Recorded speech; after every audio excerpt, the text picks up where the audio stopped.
By 1960, Sammy Davis Jr. had secured his spot as a top-tier American entertainer, but he knew his status was never a guarantee. A rigid code governed his world that was never written down or spoken aloud, yet the industry enforced it with total precision. His job was to perform and dazzle without ever making the establishment feel uneasy. When Davis finally broke that unwritten rule, Hollywood didn't issue a formal statement or put him on an official blacklist. The industry responded with a quiet economic withdrawal where his bookings vanished and sponsors suddenly refused to put their names on his work. This machinery didn't need to announce its intentions because it simply stopped moving in his favor. In November of 1960, Sammy Davis Jr. married Swedish actress May Britt while knowing exactly what it would cost him. Davis made this move with his eyes open rather than acting out of naivety. In a business built entirely on a controlled public image, marrying a white woman was never going to stay a private matter. It functioned as a political act that brought immediate death threats and bomb scares, forcing him to hire private security for his shows in Reno, San Francisco, and Chicago. The most significant blow came not from a threat letter, but from a quiet disinvitation to the presidential inauguration. Davis had campaigned tirelessly for John F. Kennedy by raising money and using his massive platform to secure votes. When the administration rescinded his invitation without an explanation, the calculation was transparent. Davis had become a political liability, and the new administration chose to distance itself to protect its own image. The legal tools for this kind of exclusion had been in place for decades. Morality clauses became standard in Hollywood contracts during the 1920s following the Roscoe Arbuckle scandal. By the time the studio system reached its peak, these clauses had turned into instruments of total personal control. They regulated marriages and private relationships by framing anything that hurt a star's commercial value as a breach of contract. Interracial marriage in 1960 fell right into that category because the economic logic of the era made a backlash inevitable. This logic operated smoothly without leaving a paper trail. Venues suddenly developed scheduling conflicts, and television appearances were pulled from production calendars without a word. Sponsors found vague reasons to walk away, and none of this required a formal memo. The financial infrastructure of the industry simply recalibrated itself around the new risk profile that Davis represented. What did this quiet recalibration actually look like from the inside, and who was pulling the levers? The machinery that punished Davis had been constructed decades before he ever stepped out of line. The most damaging blow to his career didn't come from an enemy, it came from someone who was supposed to be on his side. And the paper trail? There wasn't one. That was the whole point. To see how far this enforcement could go, we can look at the case of Paul Robeson. The State Department revoked Robeson's passport in 1950 after he refused to sign an affidavit regarding his political beliefs, which effectively trapped him inside the United States. His career was dismantled through a coordinated effort between the government and the film industry. While Davis was not Robeson and his punishment was subtler, the machinery was exactly the same. It was just operating at a lower pressure. What truly set Sammy Davis Jr. apart was not just his immense talent, but his refusal to stop when the pressure mounted. The backlash following his marriage was public, expensive, and easy to track. Yet he absorbed the blow and kept moving forward.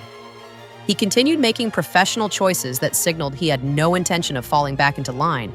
And this defiance defined his career for years. His refusal to play at segregated clubs was a consistent pattern of economic sacrifice that lasted for over a decade.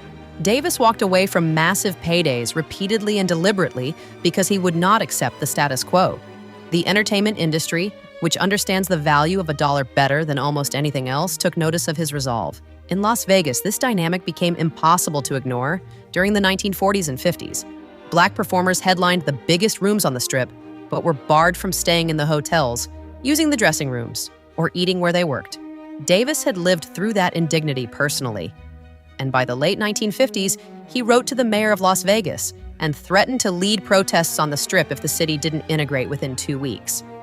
The result was the Moulin Rouge Agreement of March 1960, which officially ended segregation in the casinos and showrooms, proving that sustained individual pressure could break an institutional barrier. Davis forced an entire city to desegregate. So why did the industry respond by quietly cutting him off? The agents urging him to comply weren't just giving career advice. They were delivering a message from somewhere above them. The same tactic used against Davis had already destroyed at least one other major career before his. And the deeper he pushed, the more the system found new ways to push back. If you find this investigation into the mechanics of Hollywood power useful, consider subscribing to the channel. We examine the legal, financial, and social machinery that has historically shaped careers and silenced voices. There is much more to uncover. The pushback didn't come from angry letters from studio heads, but rather from agents and insiders who were supposed to represent his interests.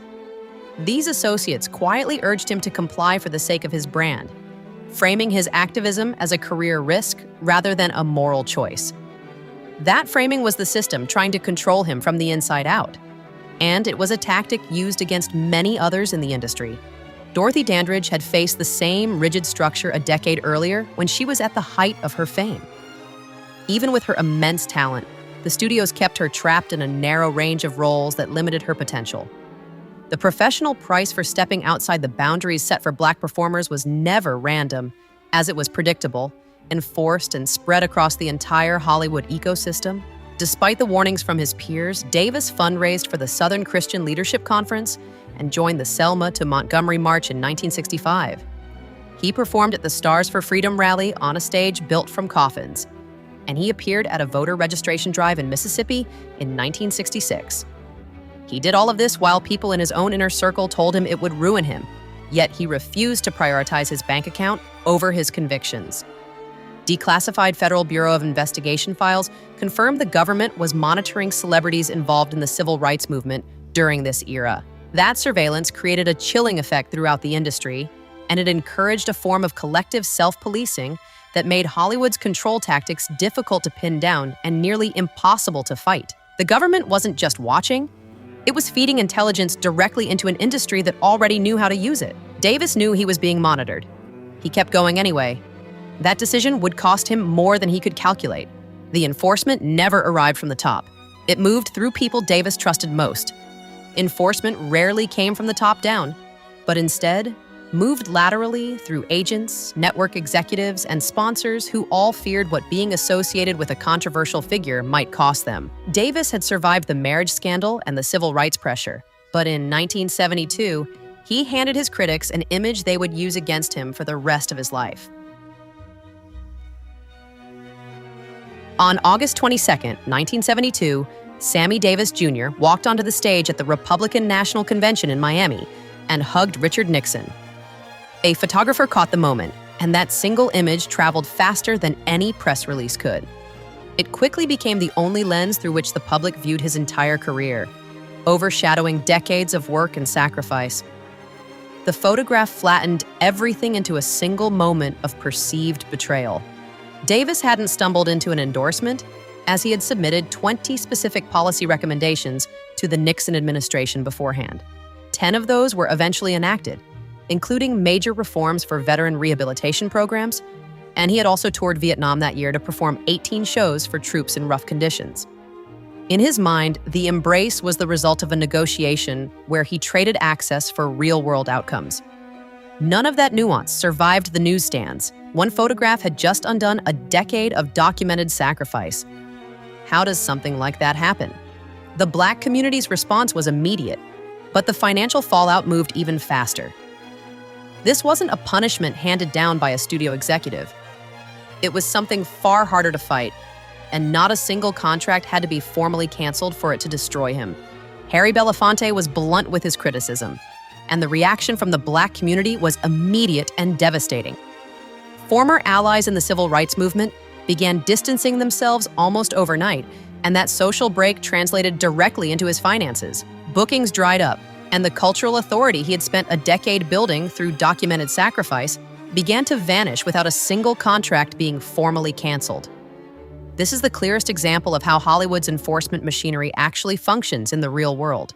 The industry didn't need a legal excuse or a morality clause to punish him, and no studio executive had to give a formal order.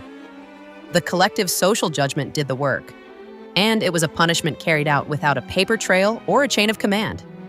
Compare that to Harry Belafonte's path, which took a very different trajectory despite the similar pressures he faced. Both men made different strategic choices, and they received very different treatment from the industry as a result. The consequences were never arbitrary, as they were always calibrated to how much deviation the financial and social ecosystem was willing to tolerate. Davis raised more money for civil rights than almost any other celebrity of his era, and he broke the color barrier in venues that permanently changed the industry's relationship with its workforce. He documented the inner workings of this system in his 2 autobiographies, Yes, I Can and Why Me, and he wasn't afraid to name names. The industry's response was to ensure those actions came with a price, which was a quiet, distributed penalty enforced by the very people who were supposed to protect him. The industry withdrew its protection from Davis because he became a public liability, rather than because his legal arguments were flawed. While the studio system tolerated various forms of rebellion, it could not absorb a figure who openly refused to comply with its demands. Breaking that unspoken code of silence was his real mistake, and the establishment ensured he was never forgiven for it. To understand more about the legal and financial machinery Hollywood used to control its talent, subscribe and watch our next investigation.